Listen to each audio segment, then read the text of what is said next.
J'ai le plaisir maintenant d'accueillir en plateau Peggy Guez, qui est responsable de recrutement à l'hôpital Foch. Donc on revient dans le secteur des métiers de la santé. Peggy, bonjour. Bonjour. Enchantée, c'est ravie de vous avoir sur le plateau. Merci. On connaît mal, je pense, les métiers de l'hôpital. C'est ce qu'on disait quand on préparait cet entretien. Qu'est-ce que c'est les métiers de l'hôpital? Qu'est-ce qu'il y a comme type de métier? Alors évidemment, les métiers de l'hôpital et ce dont tout le monde imagine, c'est le personnel soignant, donc les médecins, les infirmières, les aides-soignants. Donc il faut les valoriser parce qu'on en a besoin surtout en ce moment, mais néanmoins, il y a aussi des directions support, donc direction financière avec des comptables, des contrôleurs de gestion, une direction des ressources humaines, une direction des services, une direction des investissements avec des plombiers, des électriciens. Donc tout ce personnel-là est nécessaire pour faire fonctionner l'hôpital. Vous avez aussi des chargés de clientèle, des secrétaires médicales. Donc vous avez tout un panel d'emplois qui est tout aussi intéressant et qui est présent et qui fait fonctionner notre établissement, bien sûr en moins grand nombre que le personnel soignant, mais qui est tout aussi important pour nous. Oui, c'est vraiment comme une entreprise à part entière. En fait, c'est toutes les fonctions support d'une entreprise qu'on peut connaître. Oui. Et aujourd'hui, quels sont les postes à pourvoir au sein de l'hôpital? Alors évidemment, les postes d'infirmières. Donc je tiens vraiment à souligner que nous sommes en recherche active sur ces postes-là et on encourage vivement les personnels intéressés à retrouver notre page carrière pour voir l'ensemble des postes disponibles. On a aussi des postes de secrétaire médical, des postes de chargé de facturation qui sont disponibles et des postes aussi de techniciens à la direction des investissements. Aujourd'hui, quand on postule pour ces postes-là, les processus de recrutement, sur quelle base est-ce que vous recrutez? Je parle en termes notamment de diplôme, d'expérience. J'imagine que les fonctions support, il faut quand même une certaine expérience, mais effectivement, pour être comptable, on a besoin d'une formation initiale, c'est sûr. On a aussi des métiers comme brancardier, coursier, on a besoin d'archivistes. C'est des métiers sur lesquels vous pouvez postuler tout à fait sans formation dédiée. Et voilà, on sera tout aussi attentif à votre candidature. Il ne faut pas hésiter en tout cas à nous transmettre vos CV. Si vous voyez un poste disponible sur notre page carrière, donc vous pouvez postuler sur le site. Mais voilà, je vous encourage aussi à venir nous voir, pourquoi pas aussi, pour échanger avec nous et à nous transmettre des candidatures spontanées. On y prêtera évidemment attention.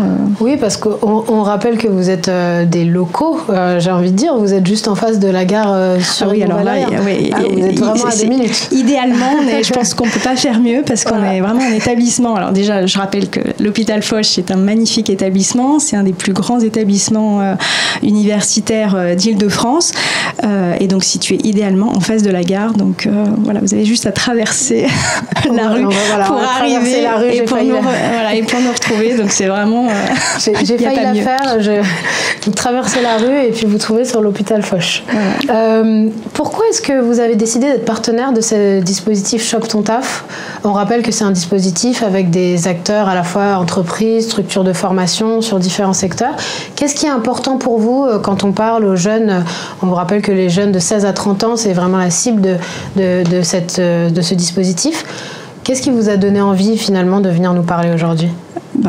Pour justement qu'on valorise les métiers de la santé qui sont en ce moment voilà, c'est un petit peu compliqué pour nous en termes de recrutement, donc je pense que c'est important de valoriser ces métiers-là, le métier d'infirmière, d'aide-soignante, de cadre de santé et faire comprendre à tous ceux qui nous écoutent qu'il y a aussi d'autres fonctions dans l'hôpital, d'autres emplois.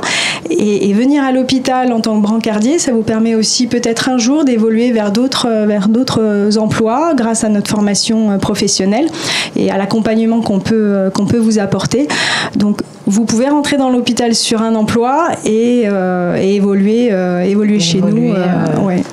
Quelles compétences vous attendez, compétences en termes de savoir-être, vous attendez des personnes qui vont, je l'espère, après avoir vu votre présentation et puis avoir découvert les métiers de l'hôpital, qu'est-ce qu'on attend? Est-ce qu'il y a quelque chose de particulier dans le fait qu'on est dans le secteur de la santé? Effectivement, nous on travaille pour le bien-être du patient. Donc ce qu'on fait au quotidien, c'est pour le bon fonctionnement de sa prise en charge à l'hôpital.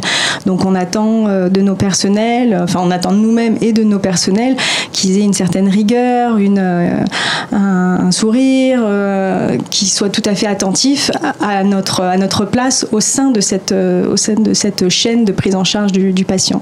Parce qu'au final, c'est le bien-être du patient qui doit être satisfait. Et quel que soit finalement notre rôle et notre poste, on travaille tous pour cet objectif, etc. Voilà. Alors j'ai deux dernières questions. La première, c'est quel conseil est-ce que vous pouvez donner à un jeune? Alors, je vous laisse voir le type de conseil que vous voulez donner, mais soit un jeune qui se cherche et qui ne sait pas du tout sur quel secteur il veut s'engager.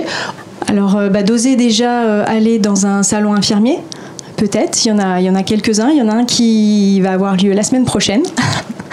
Donc je pense que c'est important d'y aller parce qu'il va pouvoir rencontrer beaucoup d'acteurs de la santé, beaucoup d'établissements de santé qui vont pouvoir lui faire part des différents métiers de l'hôpital, notamment effectivement le poste d'infirmier, mais je pense que c'est important aussi de décomplexer sur ce sujet-là parce que c'est accessible, c'est un diplôme sur 3 ans, donc voilà, je pense que c'est important déjà de commencer par un salon infirmier et puis se rendre à l'hôpital, au service des ressources humaines et pour peut-être échanger ou à la porte de vos collègues. À la porte de nos collègues et à la mienne, il n'y a aucun problème.